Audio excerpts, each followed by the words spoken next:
கிறிஸ்துவுக்குள் பிரியமானவர்களே, கர்த்தராகிய இயேசு கிறிஸ்துவின் நாமத்தில் உங்களுக்கு வாழ்த்தல் தெரிவித்துக் கொள்கிறேன். இந்த புதிய நாளிலும் அப்பா உங்களை புதிய நன்மையினாலும் கிருபையினாலும் ஆசீர்வதிப்பாராக. இன்னைக்கு அப்பா உங்களோடு கூட பேச போகிற வார்த்தை லூக்கா 19ஆம் அதிகாரம் 9ஆம் வசனம். Luke 19 chapter verse 9.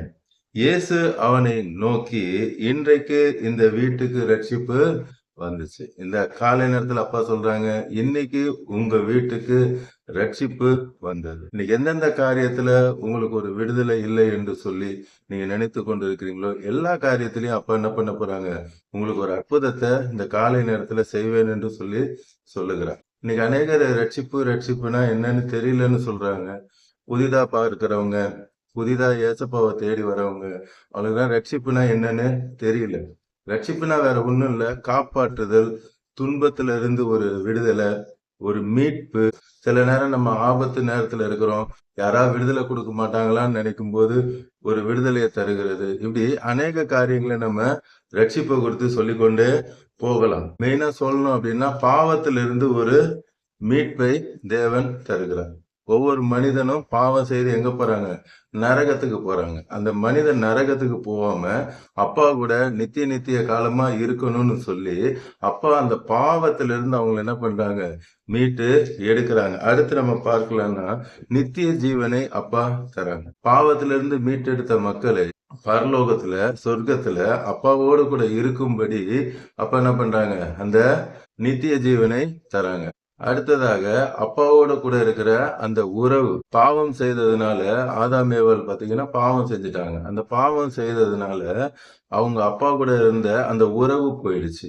இன்னைக்கு அப்பா சொல்றாங்க, நம்ம அவருடைய பிள்ளைகள் அப்பாவோடு கூட அந்த உறவை திருப்பி கொண்டு வருகிறதா அந்த ரட்சிப்பு. அடுத்ததாக மனம் திரும்புதல். பழைய பாவத்தை விட்டு எனக்கு இனிமேல் அந்த பாவம் வேணாம், ஏசப்பா தான் வேணும் என்று சொல்லி அந்த பழைய பாதையை விட்டுட்டு புதிய பாதைக்குள்ள அப்பாக்குள்ள ஏசப்பாக்குள்ள வர்றது ரட்சிப்பு. அடுத்து இந்த ரட்சிப்பை நாம எப்படி பெற்றுக்கொள்வது? பாவங்களை அறிக்கை செய்து அதை விட்டுட்டு ஏசப்பா தான் என்னுடைய ரட்சகர் என்று சொல்லி ஏசப்பா தான் எனக்கு வேண்டும். ஏன்னா ஏசப்பா தான் நமக்காக மரித்து 3ஆவது நாள் உயிரோடு எழுந்து இப்பவும் நம்ம கூட தான் இருக்கிறாங்க. ஏசப்பா கிட்ட சொல்லணும், ஏசப்பா என்னுடைய எல்லா பாவத்தையும் மன்னித்துருங்க, உங்க ரத்தத்தால கழுவி என்னை சுத்திகரிங்க, எனக்கு நீங்க தான் வேணும்னு சொல்லும் பொழுது ஏசப்பா எங்க வருவாங்க, உங்க இருதயத்துக்குள்ள வந்துருவாங்க. எல்லா பாவத்திலிருந்தும் அக்கிரமத்திலிருந்தும் மீறுதல்கள் இருந்தும் உங்களை காப்பாற்றுகிற தேவன், மீட்டு எடுக்கிற தேவன், உங்க துன்பத்திலிருந்து மீட்டெடுக்கிற தேவன், உங்கள் ஆபத்திலிருந்து மீட்டெடுக்கிற தேவன். இதெல்லாம் இந்த உலகத்துக்குரிய காரியங்கள். எல்லாவற்றுக்கும் மேலாக நித்தியமா நாம அப்பா கூட இருக்க போறோம். அதுதான் ரட்சிப்பு. ஏசப்பாவை நீங்க உள்ளத்தின் ஆழத்திலிருந்து இப்ப நீங்க கூப்பிட்டீங்கன்னா உங்க இருதயத்துக்குள்ள ஏசப்பா வந்துருவாங்க. இன்னைக்கு அநேகர் இந்த விஷயம் தெரியாம என்ன பண்ணிட்டு இருக்காங்க, ஏசப்பாவை போட்டோல தேடிட்டு இருக்கிறாங்க, ஏசப்பாவை ஒரு விக்கிரகத்துல போய் தேடிட்டு இருக்காங்க. ஏசப்பா அதுக்குள்ள இருக்க மாட்டாங்க. ஏசப்பா வாசம் செய்கிற இடம் உங்களுடைய இருதயம். நீங்க கூப்பிட்டீங்கன்னா உங்க இருதயத்துக்குள்ள ஏசப்பா வந்துருவாங்க. எந்த சிலைக்குள்ளயும் ஏசப்பா இருக்க மாட்டாங்க. ஏதாவது ஒரு சிலையை நீங்க கும்பிட்டீங்க அப்படின்னா மேற்படியானான அந்த பிசாசானவன் தான் அந்த சிலைக்குள்ள வருவான். நம்மளே அறியாம யாரை கும்பிட்டு இருக்கிறோம், பிசாசை தான் கும்பிட்டு இருப்போம். அதனாலதான் ஏசப்பா சொல்றாங்க, 10 கட்டளைகள்ல நீங்க பாத்தீங்கன்னா, உன் தேவனாகிய கடவுள் நானே, என்னை அன்றி உனக்கு வேற தேவர்களை உண்டாக்காத, மேலே வானத்திலும் கீழே பூமியிலும் யாதொரு விக்கிரகத்தையும் சொரூபத்தையும் எதையும் நீ உண்டாக்காத, அவைகளை நமஸ்கரிக்கவும் வேண்டாம் சேவிக்கவும் வேண்டாம் என்று சொல்லியிருக்காங்க. ஏன்னா ஏசப்பாக்கு உருவமே கிடையாது. ஏசப்பா எங்க வாசம் செய்ய விரும்புகிறார், உங்கள் இருதயத்துல வாசம் செய்ய விரும்புகிறார். வசனத்தின்படி, அப்பாவுடைய வார்த்தையின்படி, என் மகனே உன் இருதயத்தை எனக்கு தா, என் மகளே உன் இருதயத்தை எனக்கு தான்னு சொல்லும் பொழுது உங்கள் இருதயத்துக்குள்ள இருக்கிறார். நான் உன்னை விட்டு விலகுவதும் இல்லை, உன்னை கைவிடுவதில்லை, உங்க கையை பிடித்து கொண்டு உங்க கூட இருக்கிறார். எந்த விக்கிரகத்துக்குள்ளேயும் சொரூபத்துக்குள்ளேயும் அவர் இருக்க வேண்டிய அவசியம் இல்லை, இருக்கவும் மாட்டார். உங்க கூட தான் அவரு இருக்கிறார். இதுதான் சத்தியம். ஏசப்பா நீங்க ஏத்துக்கிட்டீங்கன்னா அடுத்த நொடியே உங்க இருதயத்துக்குள்ள ஏசப்பா இருக்காங்க. சரி, இப்ப நம்ம வசனத்துக்கு வருவோம். இன்றைக்கு இந்த வீட்டுக்கு ரட்சிப்பு வந்ததுன்னு யாருக்கு சொல்றாங்க? ஆயக்காரனான ஒரு ஐஸ்வர்யா 19 வெர்ஸ் 2ல பாருங்க. ஆயக்காரருக்கு தலைவனும் ஐஸ்வர்யவனுமாயிருந்த சகேயு என்னப்பட்ட ஒரு மனுஷன். யார் அவரு? ஒரு ஆயக்காரர். ஆயக்காரர்னா இங்கிலீஷ்ல டாக்ஸ் கலெக்டர்னு சொல்லுவாங்க, தமிழ்ல வரி வசூலிப்பவர். இந்த மனிதன் ஏசப்பாவை பார்க்கணும்னு ஆசைப்படுறாரு. ஏசப்பாவை பார்க்கணும்னு சொல்லி ஒரு மரத்துல ஏறி நிப்பாரு. நீங்க அந்த அதிகாரத்தை பொறுமையா படித்து பாருங்க. ஏசப்பா அந்த மரத்தை அண்ணாந்து பார்த்து சொல்லுவாங்க, சகையே கீழே இறங்கி வா, இன்னைக்கு நான் உன் வீட்டுல தங்க விரும்புகிறேன் என்று சொல்றாங்க. அதே போலதான் இன்னைக்கு பார்த்து கொண்டிருக்கிற கோடிக்கணக்கான மக்களை பார்த்து அப்பா சொல்றாங்க, உங்க வீட்டுல உங்க இருதயத்துல தங்குறதற்கு அவர் விருப்பப்படுகிறார். நீங்க இடம் கொடுப்பீங்களா? அப்பா தான் கேக்குறாங்க. இன்னைக்கு பார்த்து கொண்டிருக்கிற உங்களை பார்த்து கேக்குறாங்க, உங்க வீட்டுல உங்க இருதயத்துக்குள்ள வாசம் செய்ய அப்பா விரும்புகிறாங்க. அடுத்த வசனம் பாருங்க, 6வது வசனம். அவன் சீக்கிரமா இறங்கி சந்தோஷத்தோட அவரை அழைத்து கொண்டு போனான். 8வது வசனம் பாருங்க. சகேயு நின்று கர்த்தரை நோக்கி, வீட்டுக்கு அழைத்து கொண்டு போகிற சகேயு நின்று அப்பாவை பார்த்து சொல்றான், ஆண்டவரே, என் ஆஸ்திகளில் பாதியை ஏழைகளுக்கு கொடுக்கிறேன். அப்ப ஏசப்பாவை ஏத்துக்கிட்டா எல்லாத்தையும் தான தர்மம் பண்ணுமா? அப்படி அல்ல. நான் ஒருவனிடத்தில் எதையாயிலும் அநியாயமாய் வாங்கினது உண்டானால் நாளத்தனையாய் திரும்ப செலுத்துகிறேன் என்றான்.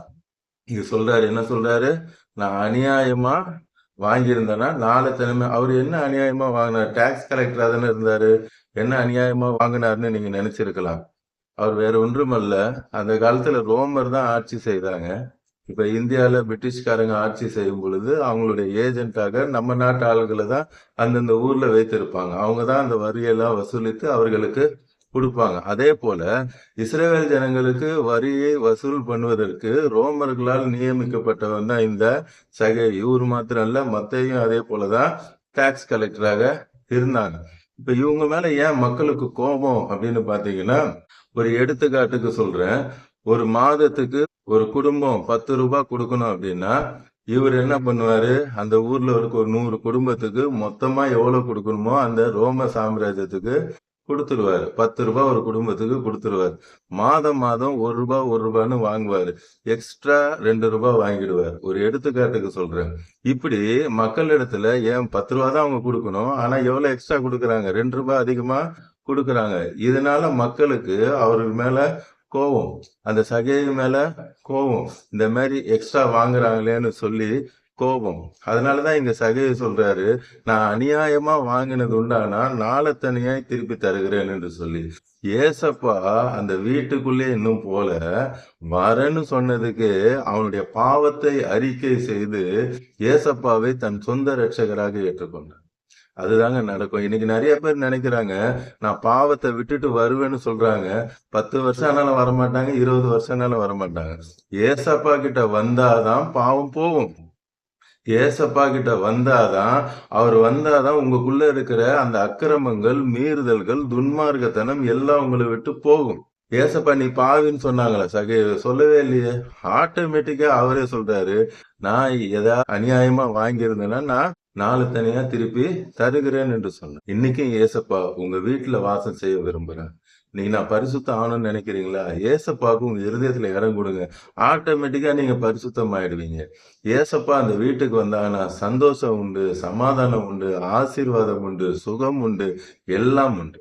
இப்பொழுதும் உள்ளத்தின் ஆழத்திலிருந்து உண்மையா ஏசப்பாப்பா எனக்கு ரட்சிப்பு வேணும், எனக்காக தான் நீங்க சிலுவையில மறிச்சீங்க, 3வது நாள் உயிரோடு எழுந்தீங்க, என் இருதயத்துக்குள்ள வாங்கன்னு சொல்லி உள்ளத்தின் ஆழத்திலிருந்து கூப்பிட்டீங்கன்னா இன்னைக்கு ஏசப்பா வரப்போறாங்க.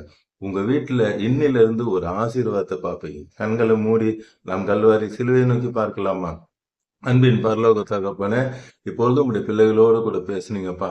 இப்பொழுதும் கோடிக்கணக்கான மக்கள் பார்த்து கொண்டிருக்கிறாங்க உலகத்துல இருந்து. அவங்க எல்லாரும் இந்த ரட்சிப்பு எனக்கு வேண்டும் என்று சொல்லி உள்ளத்தின் ஆழத்திலிருந்து கேட்கிறாங்கப்பா. எல்லாரையும் ரட்சிங்க. அவங்க துன்பத்துல இருந்து காப்பாற்றுங்க. அவங்க ஆபத்துல இருந்து காப்பாற்றுறீங்க. அவங்கள மீட்டெடுக்கிறீங்க. பாவம், அக்கிரமங்கள், மீறுதல இருந்து மீட்டெடுக்கிறீங்க. ஆதாம் மூலமாக கடவுளோடு கூட, அப்பாவோடு கூட இருந்த அந்த உறவு போனது. இப்பொழுது அந்த உறவு மீண்டும் புதுப்பிக்கப்படுகிறதுக்காக நன்றி தகப்பனே. ஏசப்பா கிட்ட ஒப்பு கொடுங்க. அவர் நம்முடைய அப்பா. இன்று முதல், இந்த நொடி முதல் உறவு புதுப்பிக்கப்படுகிறது. Thank you Jesus. இயேசு வந்த வீட்டில் சமாதானம் உண்டு, சௌக்கியம் உண்டு, ஆரோக்கியம் உண்டு, எல்லாம் உண்டு. இந்த நொடியே உங்க குடும்பத்துல ஏசப்பா ஒரு அற்புதத்தை செய்யறாங்க. எந்தெந்த காரியங்கள் இல்லை என்று சொல்லி வேதனையோடு கூட பார்த்து கொண்டு இருக்கிறீர்களோ அதையெல்லாம் இப்பொழுது அப்பா கொடுத்து உங்களை ஆசீர்வதிக்கிறார். ஒரு சொந்தக்காரங்க வீட்டுக்கு வந்தாலே சில காரியங்களை வாங்கிட்டு வருவாங்க.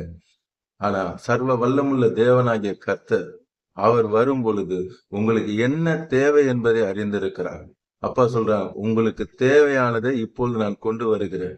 அது சுகம் வேணுமா, குழந்தை வேணுமா, வீடு வேணுமா, சமாதானம் வேணுமா, கோர்ட்டு பிரச்சனை இருந்து ஒரு விடுதலை வேணுமா, என்ன வேணுமோ அதை இப்பொழுது உங்களுக்குள்ள கொண்டு வருகிறார். பெற்றுக்கொள்ளுங்க. Thank you holy spirit of God. இப்பொழுதே அங்க அற்புதம் நடந்து கொண்டிருக்கிறது. பார்த்து கொண்டிருக்கிற ஒவ்வொரு வீட்டிலையும் ஒவ்வொரு குடும்பத்திலையும் இப்பொழுது அற்புதம் நடந்து கொண்டிருக்கிறது. எல்லா பிசாசுகள் அலறி அடித்து கொண்டு ஓடுகிறது. அதால் அந்த வீட்டுல இருக்க முடியல, அந்த கிரியைகளால் இருக்க முடியல. இப்பொழுது விடுதலையை கொடுத்து கொண்டிருக்கிறார். பிறவி குருடர்கள், சப்பானிகள் எல்லாருக்கும் அற்புதத்தை செய்யறாங்க. மரித்தோர்கள் உயிரோடு எழும்புகிற அந்த வல்லமை இறங்குகிறது. நன்றி தகப்பனே. இன்னைக்கு நிறைய பேர் சொல்றீங்க, நான் தெரியாம இவ்வளவு நாள் ஏசப்பா போட்டோவை கும்பிட்டுட்டு இருந்தேன், நான் தெரியாம விக்கிரகத்தை கும்பிட்டுட்டு இருந்தேன், என்ன மன்னிங்க. ஏசப்பா என் இருதயத்துக்குள்ளதான் இருக்கிறார், என் கூட இருக்கிறான்னு இன்னைக்குதான் எனக்கு புரிஞ்சிச்சு. ஏசப்பா என்னை மன்னிங்கன்னு சொல்ல அநேகர் ஜெபித்து கொண்டு இருக்கீங்க. ஏசப்பா இப்பொழுது கிஃப்டோட உங்க இருதயத்துக்குள்ள வருகிறார். உங்களுக்கு என்ன தேவையோ அந்த கிஃப்டோட வருகிறார். பெற்றுக்கொள்ளுங்க. Thank you Lord. Thank you Lord. குடும்பத்தை ரட்சித்து ஆசீர்வதிக்கிறீர். கோடிக்கணக்கான மக்களை இப்பொழுதே நீங்க ரட்சித்து ஆசீர்வதிக்கிறதுக்காக இந்த நாள் முழுவதும் அவர்களோடு கூட இருந்து அவர்கள் தேவைகளை சந்திக்கிறதுக்காக நன்றி. இயேசுவின் நாமத்தில் ஜெபிக்கிற நல்லது. அமேன், அமேன். தொடர்ந்து பாருங்க, அப்போட வார்த்தையை கேளுங்க, அநேகருக்கு ஷேர் பண்ணுங்க. எல்லோரும் ரட்சிக்கப்படட்டும், ஆசீர்வதிக்கப்படட்டும். God bless you. Praise the Lord.